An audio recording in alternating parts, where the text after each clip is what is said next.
Tardes, chicos, chicas, ¿cómo están? Buenas Nuevamente nos vemos. ¿Cómo están, jóvenes? Qué gusto volvernos a encontrar en esta clase. Y bueno, la idea es un poco ir compartiendo algunas ideas, contenidos y algunas preguntas claves, ¿no? Que le van en el examen, chicos. Bueno, vamos a iniciar con un pequeño video. Yo siempre los comparto con un pequeño video porque, bueno, la idea es un poco interactuar, ¿no? A ver, un ratito voy a compartir el pantalla inmediatamente. Ahora sí. Bueno, jóvenes, muy buenas tardes con todos ustedes, con todas ustedes. Vamos a tratar el tema de la Constitución Política del Perú. La Constitución Política del Perú obviamente corresponde parte de las normas jurídicas del Perú, ya que principalmente tiene como objetivo regular nuestro país, ¿no? Y buscar en este caso o estructurar y plantear distintas formas de cómo se va a ejercer el poder en nuestro país. La Constitución Política del Perú corresponde parte de la primera jerarquía, chicos, ¿ya? Es obviamente parte de la Carta Magna, es muy importante y primordial, ¿ya? Es la ley de leyes, conocida como la ley de leyes. Muy bien, y esta Constitución Política del Perú, como ustedes ya saben, chicos, son 12 constituciones políticas del Perú, ya en la época justamente de que se instauró, en este caso, la famosa república, entre comillas, con José San Martín, pues lo que se ha dado en su proceso fueron justamente pequeños estatutos, pero producto de esos estatutos se va a dar origen a una constitución en el año 1823, ya va a ser en este caso promulgada por el Congreso, va a tener una sola cámara, y de esa manera se va a dar toda la historia de todas las constituciones hasta nuestra actualidad. Las constituciones políticas del Perú, las más importantes, las más resaltantes, que es importante que ustedes recuerden, es la de 1823 en sí. Se va a constituir esta constitución y va a plantear justamente tres poderes, lo que hoy día existe, ¿no? El poder ejecutivo, legislativo y judicial. Esta constitución, como les dije, es aprobada por el Congreso Constituyente, solamente plantea una sola cámara, ¿ya? Y en este caso, pero lo particular y lo curioso de esta constitución es que nunca se llegó a regir. En 1826 se promulga otra constitución, pero de menor jerarquía, dura solamente 27. Y en esa constitución se establece 4 poderes: poder ejecutivo, judicial, legislativo y además el poder electoral. ¿Ya? En esta constitución política se plantea solo 4 poderes, pero de ahí en este caso, fue cambiada, modificada, y es conocida esta constitución, en este caso, el periodo del presidente de manera vitalicia, ¿ya? O sea, eterno hasta que muere. La constitución de ¿ya? Duró 60 años, jóvenes, 1860 a 1920. Es una constitución bicameral porque se establecen 2 cámaras, ¿ya? Ustedes saben que las...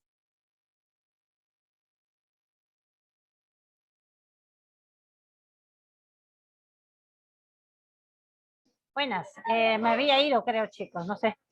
Bueno, estamos viendo las características, ¿cierto? Las características de la cosa. Voy a bajar la cámara de repente, por eso la señal. Decía lo siguiente: esta constitución política del Perú, la de 1823, es la más, la que comenzó a ejecutar, mejor dicho, comenzó a reglamentarse, a darse por el Congreso Constituyente bajo una sola cámara, pero nunca rigió, nunca se dio, se ejecutó. La de 1826 es una constitución de menor duración, es una constitución conocida como la constitución vitalicia porque establece que en el periodo del presidente de la República pues es eterno, ¿no? Toda su vida. En esta constitución de 1826 a 1827 es la más corta y además establece cuatro poderes del Estado. ¿ya? Poder ejecutivo, judicial, legislativo y además el poder electoral. ¿Ok, chicos? La de 1860 es conocida como la Constitución de mayor duración. Duró 60 años, hasta 1920, y estableció, en este caso, estableció de manera bicameral. Bicameral significa que estableció 2 cámaras, jóvenes, ¿ya? Y bueno, planteó como requisito para poder sufragar, tiene que ser las personas que sepan leer y escribir. Entonces, las personas analfabetas, que en su mayoría eran indígenas, ¿no? O comunidades indígenas, pues obviamente no estaban con el objetivo de poder desarrollar. Ah, ya, disculpen, chicos. Gracias por el alcance. Bueno, está ahí, sí, ahora sí lo ven, ¿no? Muy bien, entonces decía lo siguiente, la de 1860 era una constitución, pues, discriminatoria, ¿no? Porque recién ahora último, la constitución del año 79, recién se establece que los analfabetos también votamos, ¿no? Votan, en ese caso, ¿no? En esa época de 1860 a 1920, pues, el Perú era solamente gobernada por una burocracia, una aristocracia, como ustedes conocen, historia, y las comunidades indígenas y andinas pues eran prohibidas de votar. La del año 79 es importante porque es producto de una asamblea constituyente, jóvenes. Ya se aprobó el 12 de julio de 1969 como presidente principal, pues es Víctor Raúl Aya de la Torre, del partido aprista, ¿ya? Ese es el hecho que es importante recordarlo porque él fue parte de esa asamblea constituyente, ¿no? Los apristas, en ese entonces no hablamos de la ala alanista, de lo que hoy ahora vemos tema de corrupción, ¿no? Pero bueno, al menos en la época, pues, de Víctor Raúl Aya de la Torre era un poco más consecuente, ¿no? La del año 79, pues entró en vigencia en el año 1980. Esta constitución tiene una peculiaridad, ¿no? No se dice que es la gran panacea, pero al menos es una constitución que garantizaba pues, los derechos sociales y laborales, planteaba de alguna forma cierta protección al capital nacional, ¿no? Entonces, era de alguna forma algo un poco más democrática, a diferencia de la que tenemos hoy en día y que hoy en día pues ustedes escuchan en los medios de prensa como si la constitución que ha hecho el gobierno Fujimori, producto de una dictadura, pues es la panacea, ¿no? La que nunca debe cambiar y la que dice que nos ha generado mayor progreso, ¿no? Mayor desarrollo. La Constitución del año 93, ya para entrar, es aprobada por el Congreso Constituyente Democrático. Esta Constitución es aprobada por este Congreso, 80 participantes, entran a un referéndum y va a ser este referéndum desarrollado el 31 de octubre de 1993. Y el 29 de diciembre se va a promulgar esta Constitución, entrando en vigencia recién el 1 de enero de 1994. Esta Constitución se va a caracterizar por ser de carácter completamente liberal. Por eso se habla de que son 30 años de neoliberalismo, porque Fujimori fue quien implantó a través de la Constitución del año 93 el desarrollo y el apogeo de la Constitución del 93.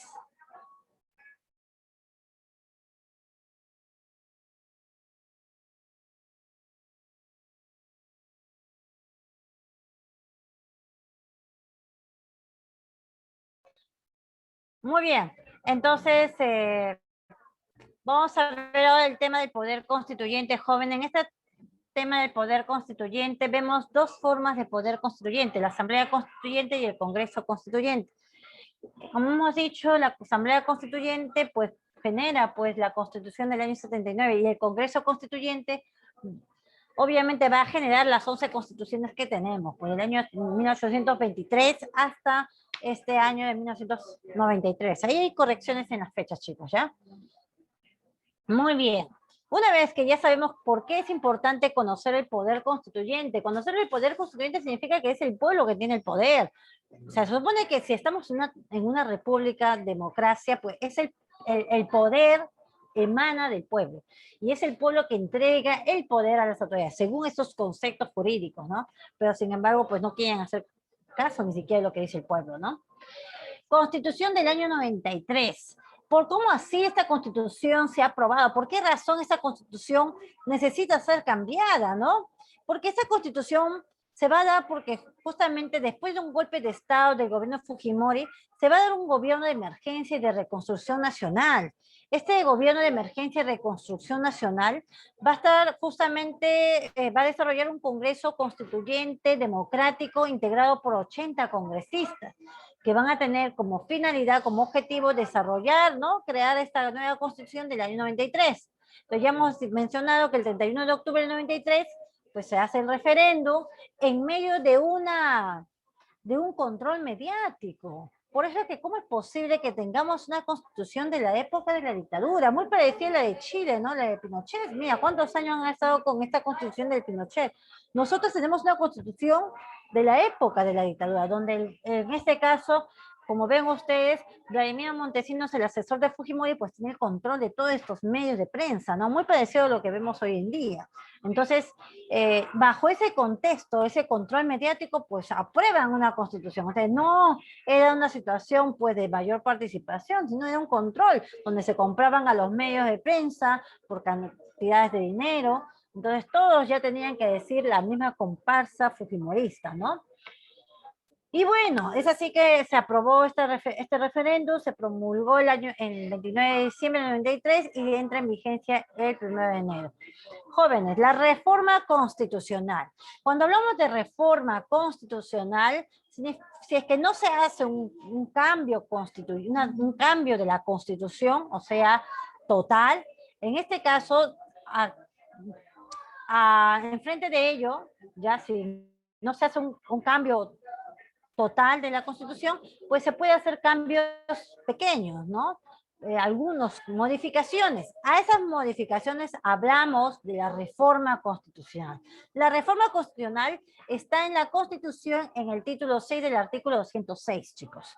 En este título se encuentra la reforma constitucional donde señala, pues, que es aprobado por el Congreso con una mayoría absoluta. Para poder entrar a una reforma constitucional tiene que ser aprobado por el Congreso. Por eso le dicen a Pedro Castillo, si es que él entra como presidente, no va a tener mayoría. Entonces, obviamente, pues ahí no va a encontrar ninguna disposición de parte de los congresistas. Por eso que él plantea, ¿no? Que se somete a referéndum y que decide el pueblo si desea darse, pues, la asamblea o no. Otro aspecto importante, ¿no? Esta reforma constitucional que nos exige, ¿no? Que debe ser ratificado. Cuando es aprobado por el Congreso, una vez que es aprobado, tiene que entrar a referéndum, tiene que ratificarse en el referéndum, o sea, en la consulta. Y después de eso, se omite en este caso 2 legislaturas ordinarias sucesivas con votación favorable. En todo este tiempo, chicos, hubo cambios de la Constitución, hubieron modificatorias de la Constitución, pero nunca han entrado en referéndum. Lo que han hecho simplemente, como han tenido mayoría absoluta en el Congreso, simplemente ha sido dado, se ha aprobado simplemente y ya se evitó ir al referéndum. Lo único que ha ido al referéndum en estos últimos años es sobre el cambio de, por ejemplo, la inmunidad parlamentaria, sobre la no reelección. Eso sí fue, en este caso, sometido al referéndum. Se dan cuenta que estos temas, pues cuando le conviene al Congreso, si depende de quién tiene la mayoría, pues someten a referéndum algunas veces para hacerle larga, como dicen, o si no, simplemente ellos legislan y como tienen la mayoría, inmediatamente se dan. Por eso se necesita el 2/3 del número legal de los congresistas, ¿no? De los 80 congresistas. Recordemos que para entrar en una reforma constitucional, el presidente de la República tiene que plantear una iniciativa legislativa, ¿ya? Y obviamente esta iniciativa legislativa tiene que tener una aprobación del Consejo de Ministros y el 0,3% de la población electoral, o sea, hablamos de las firmas de respaldo, ¿no? Del 0,3% de la población electoral. Entonces tenemos un aproximado pues de 20 millones más o menos, no, 25 millones aproximadamente, ¿no? O sea, que son parte del padrón electoral, ¿no? Firmas aprobadas por la autoridad.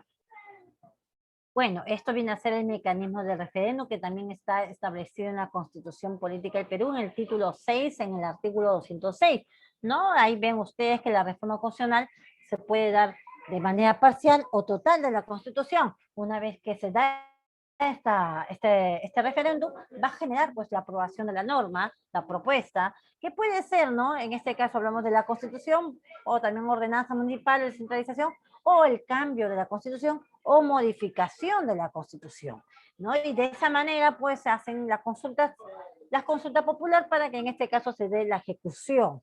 Pero a pesar de que esto es la propuesta que plantea pues el profesor que es candidato, pues lamentablemente la derecha, ¿no? El control mediático que tienen no desean que se dé o sea, comienzan a recriminar incluso esta propuesta, ¿no? O sea, no es que sea una propuesta descabellada, ni una propuesta totalmente revolucionaria, ¿no?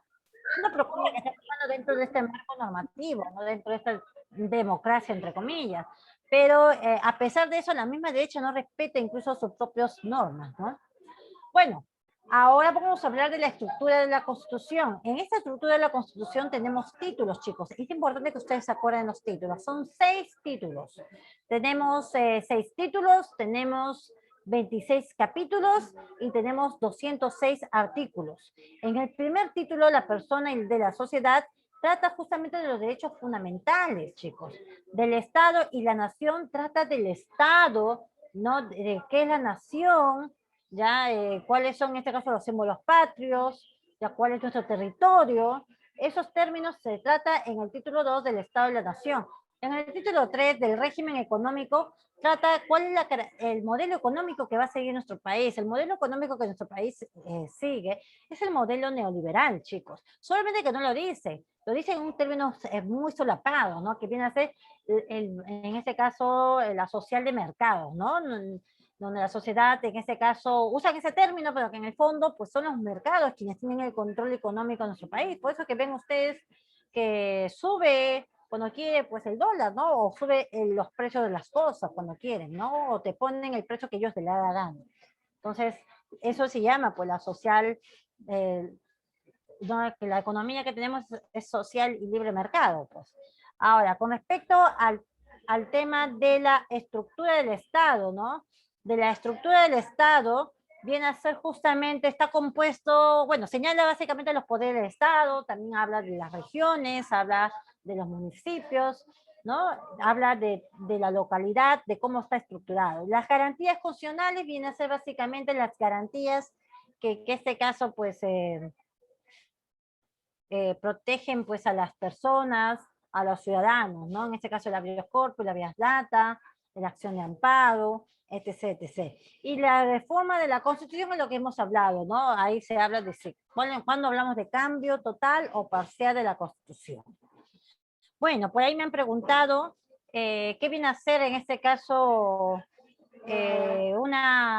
un modelo económico, ¿no? Neoliberal. El modelo económico proviene, en este caso, como somos una sociedad capitalista, pues un modelo económico neoliberal que significa profundizar en todos los servicios que nosotros brindamos, no todos nuestros recursos, ¿no?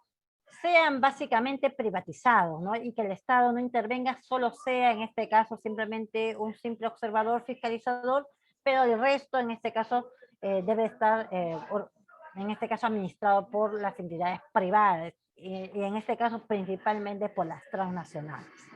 Muy bien, chicos. Eso, el tema del día de hoy es bastante corto. Voy a pedir a Nicole que pueda en este caso compartir las preguntas. Nicole, por favor.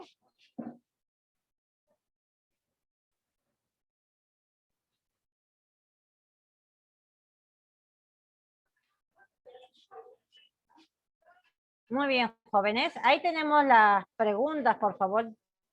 Las preguntas que van a ir claves para su examen de admisión, chicos.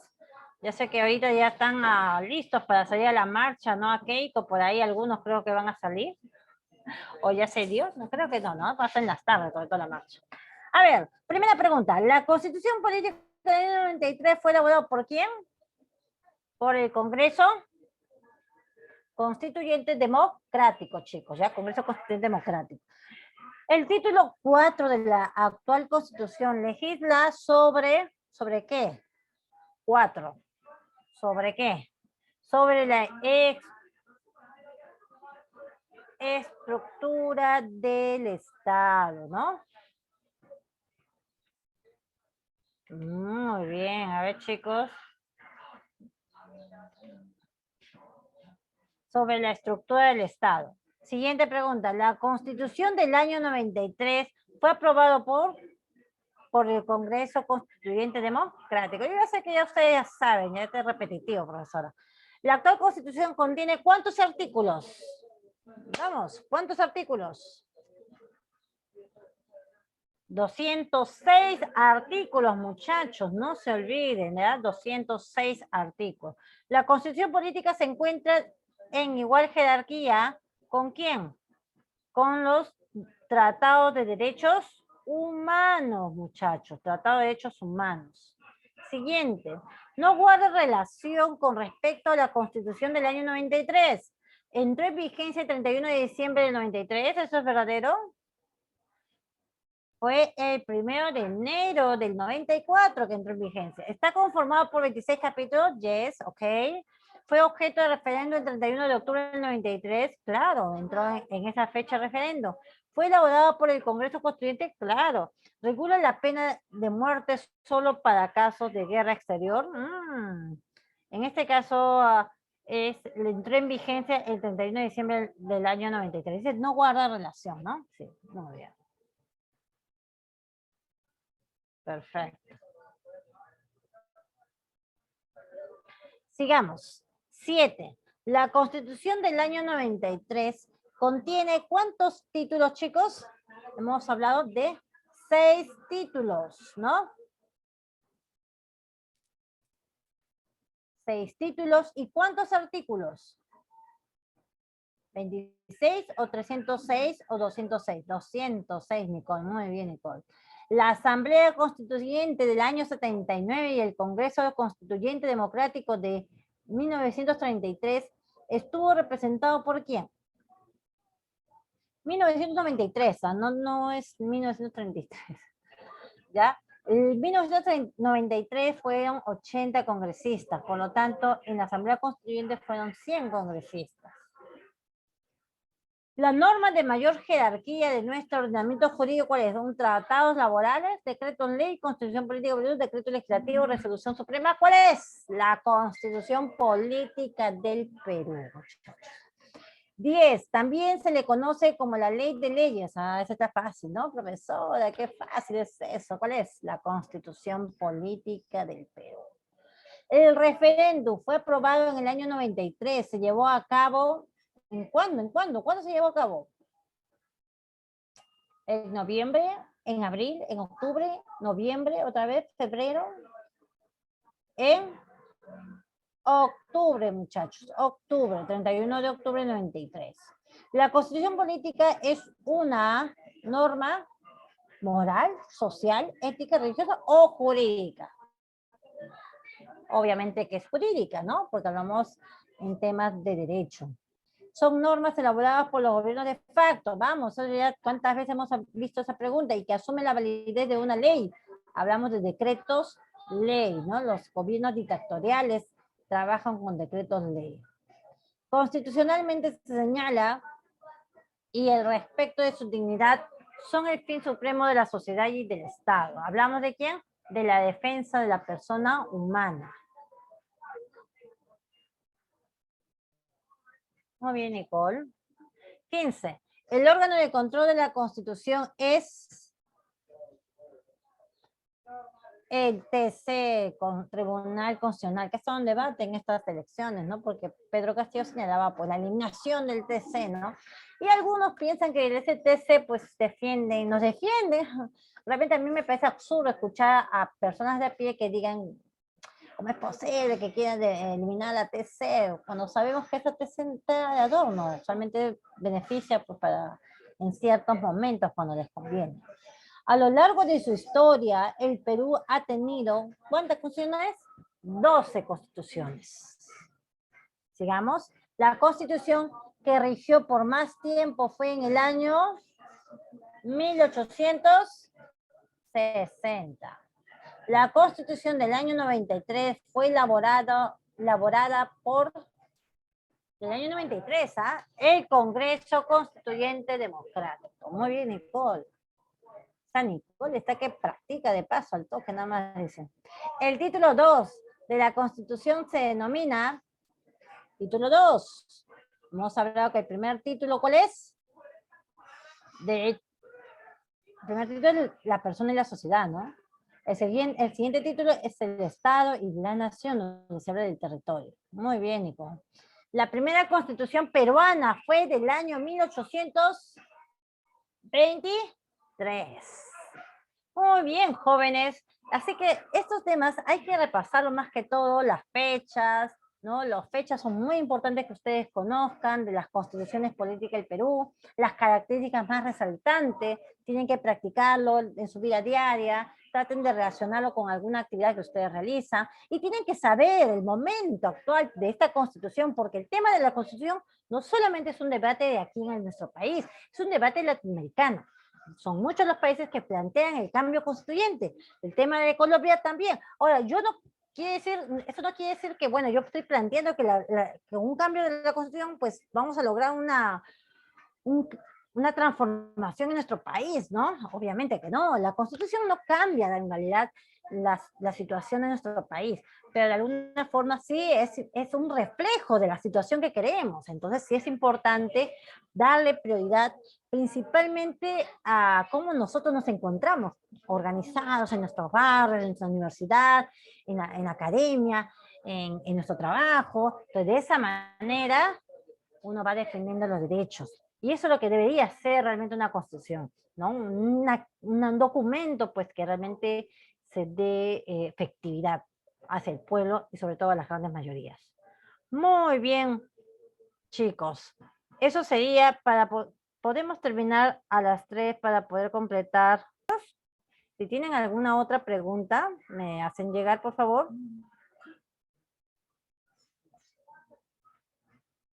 Por acá pueden hacerme alguna pregunta, comentario, los escucho. Si ha quedado todo claro, no hay problema también. Pueden activar su micro, muchachos.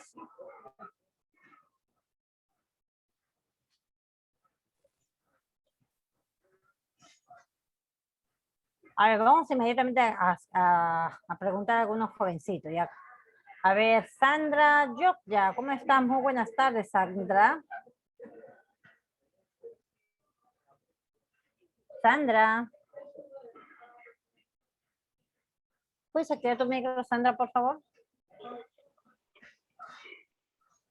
Buenas tardes, Miss. Buenas tardes, Sandra. ¿Qué tal? ¿Qué apreciación, qué comentario tienes sobre el tema de la Constitución, que ha sido nuestro tema el día de hoy?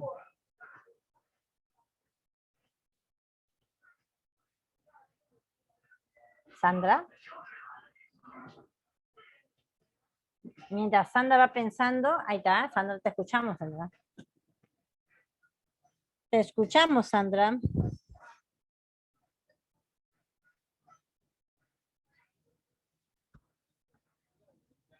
Muy bien, mientras Sandra va pensando, acá hay un comentario de su compañera Mayra Pillaca. Dice, Miss, ¿afecta si alguna constitución es eliminada? En realidad, para hacer un cambio de la constitución significa que la anterior tiene que ser eliminada. Del año 79 fue eliminada por la 93.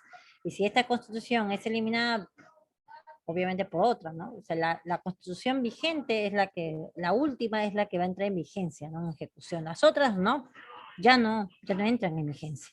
Entonces, obviamente sí, no es tanto que afecte, pero simplemente no se ejecuta, no se da, no se cumple, ¿no? Porque ya hay otra constitución. Ahora, si es que los cambios de la constitución pueden afectar a nuestra sociedad, yo creo que el tipo de constitución que tenemos es el tipo de sociedad en que estamos, ¿no?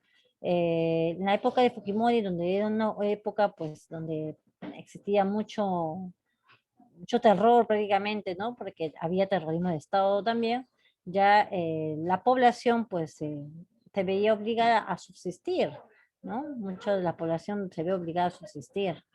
Y en ese sentido es que no es que esa constitución haya sido la panacea, ¿no? Sino la gente igual ha tenido que salir marchando. Esta constitución que tenemos, igual la gente sale marchando, sale exigiendo sus derechos. ¿no? Vemos ahí a las comunidades indígenas cómo reclaman sus derechos sobre el tema del territorio. Vemos a los docentes cómo reclaman el tema de derecho laboral, los trabajadores, los obreros, ¿no? Y así, las mujeres que también exigen sus derechos. Entonces, ¿es por qué razón? Entonces, ¿por qué nos preguntamos? Porque esa constitución que tenemos es una constitución completamente neoliberal, ¿no? Donde quienes brindan y favorecen todos los intereses es a las grandes empresas, más no a las pequeñas empresas. Pues por eso es. O sea, a ver, dice, ¿existe un país sin constitución o se han eliminado? No, no, la constitución no significa que no sea importante, la constitución es importante, ¿no? Como dije, la constitución es reflejo del tipo de sociedad en que nos encontramos. Hasta Cuba tiene su constitución, ¿ya? Siendo un país socialista, ¿ya? En la época de la Revolución Rusa también sacaron su constitución, o sea, nadie dice que se eliminen las constituciones, ¿no? Pero esas constituciones, pues, van a reflejar el tipo de sociedad, el tipo, sobre todo, el régimen económico que se da en la sociedad.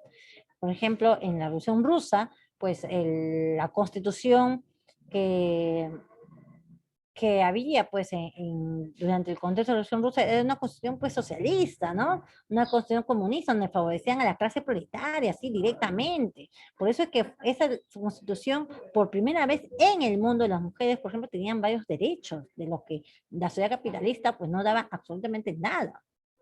Por primera vez también se da el cumplimiento de las 8 horas de trabajo, ¿no? Mientras acá en el Perú recién, en el gobierno de Rodríguez recién se va hablando, ¿no? De las 8 horas de trabajo, ¿no? Todo un proceso, ¿no? Histórico. Entonces se dan cuenta sobre los derechos de las mujeres, ¿no? Entonces, por eso mismo, la Constitución va a ser reflejo del tipo de sociedad, ¿no? Económico, sobre todo, de lo que rige. Gracias, Mayra, por tu pregunta. ¿Alguien más desea dar algún comentario, jóvenes?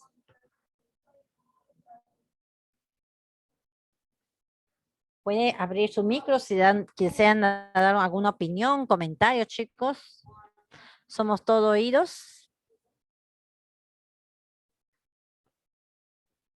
Bueno, entonces si ya no dan algún comentario, jóvenes, ya... Miss, Ahí está. yo quiero hablar. Escuchamos.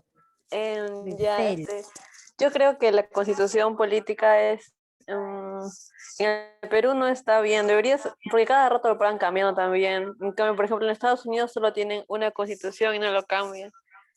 Y también hay cosas que no debería ser, por ejemplo, o cosas también innecesarias como hay una ley que dice que la mujer le protege para que los hombres no te falten el respeto en las calles y todo eso, pero al final no sirve de nada, pues, porque es como una ley, o sea, está mal planteada o algo así, por así decirlo. Yo creo que debería renovar. Muy bien. Sobre el acoso callejero le dicen eso, ¿no? En realidad la Constitución es muy genérica. La Constitución, si ustedes revisan la Constitución, es genérico, no es específico. ¿Ya? Cuando me refiero a genérico significa que está en términos generales. De la Constitución salen otros pequeños documentos que son códigos. Código penal, el Código Civil, el Código Tributario, etc. etc. Entonces, estos códigos ya especifican, ¿no? Por ejemplo, el tema del acoso callejero, que sí es cierto, no es que no lo rigen, pero es que el tema del acoso, el tema de la violencia de la mujer no es un tema simplemente que, bueno, está hecho la ley y significa que se va a ejecutar. Absolutamente los cambios sociales jamás se van a dar por una constitución, por una norma, o sea, por decreto no se van a dar los cambios sociales, por decreto no se va a dar un cambio revolucionario, jamás. ¿Cuándo se va a dar en este caso? Va a ser efectivo una constitución, efectivo, o sea, que realmente se dé, que se vea una respuesta inmediata, o que sea real y concreto, es cuando la sociedad, ¿no? Dependiendo de quienes tienen el control mediático, el control del poder político, económico, pues va a depender de ellos para poder, en este caso, hacerlo efectivo. Y cuando me refiero a efectivo, no me refiero exactamente a todos, nos referimos principalmente a las grandes mayorías, porque esta constitución que tenemos sí es efectivo, pero no para nosotros. Pero pregunten eso a los grandes empresarios, a los dueños Solo de para las potencias nomás. Exacto, para ellos sí es efectivo. Por eso que no les interesa Para los cambiar. que integran la CONFIEP. Exacto, muy bien, Crisel. Justamente a eso nos referimos, ¿no? Esa es la Constitución. Miss, ¿cuál es la diferencia entre Asamblea Constituyente y Congreso Constituyente? No lo entendí muy bien. La Asamblea Constituyente es elegido Se convoca a elecciones. Bien, vamos a poner esta imagen hipotética. Pedro Castillo vamos a poner que va a salir, ya, porque es el único que plantea una asamblea constituyente, no lo plantea Keiko Fujimori porque ella lo defiende a capa y espada, obviamente de su papi, ¿no? Entonces, Pedro Castillo es presidente y va a convocar a un referendo. Ya, en el referendo la población dice sí, asamblea constituyente, muy bien, entonces entran a elecciones. Se entra a elecciones y se escogen a representantes, dirigentes sociales principalmente, de distintos sectores, ¿ya? Se escogen a representantes y esos representantes tienen como única función crear una nueva constitución. Eso es lo que ha pasado en Chile. En Chile ha habido la semana pasada elecciones, ¿ya? Donde señalan que, bueno, han ganado los representantes sociales, ¿no? Dirigentes sociales, pero el tema pasa no solamente el hecho de estar también en el juego, del vaivén del tema electoral, ¿no? Si nosotros queremos realmente un cambio social, tenemos que apuntar principalmente, no digo con eso con negarlo, pero principalmente es a nuestras organizaciones, ¿no? Las organizaciones sociales son las que van a velar, ¿no? Van a velar por el cumplimiento, por la creación, por la defensa de los derechos, porque es eso su función de las organizaciones sociales. Yo creo que estas organizaciones tienen que ir fortaleciéndose para que sigan defendiendo sus derechos sociales, ¿no? Sus derechos fundamentales. Muy bien, muchachos. Ha sido muy interesante conversar con ustedes el día de hoy. Espero que haya sido muy productivo. Igual les invito a repasar nuevamente el video y los contenidos para que vayan repasando sobre todo algunos puntos precisos. ¿Cómo es de las cámaras distintas conforman unicameral y bicameral? Se dice bicameral porque existen dos cámaras, ¿no? La Cámara de Senadores, en este caso los congresistas y los senadores. Primero entra en debate una norma a nivel del Congreso y si se aprueba, esa norma pasa a los senadores, que es otra instancia superior. Y si ahí aprueba, recién va al presidente de la República. En esta oportunidad, pues, Fujimori, como obviamente quería tener el control mediático de todo, pues, para que era absurdo mantener dos cámaras, ¿no? Entonces dijo una, para que esa una no me lo resuelva, y al toque pasa por sus manos, y si al toque lo puede aprobar. Como tenía mayoría en el Congreso, no había ningún problema. Eso es los bicamerales, así, ¿no? Entonces, actualmente no tenemos. Muy bien, chicos. Ahora sí, un gusto con cada uno de ustedes. Espero volver a vernos y cualquier cosa estamos comunicando. Cuídense mucho. Muy buenas tardes. Hasta luego, Miss. Gracias por la clase. Hasta luego, Muchas Miss. gracias. Hasta luego, chicos. Un abrazo. Cuídese.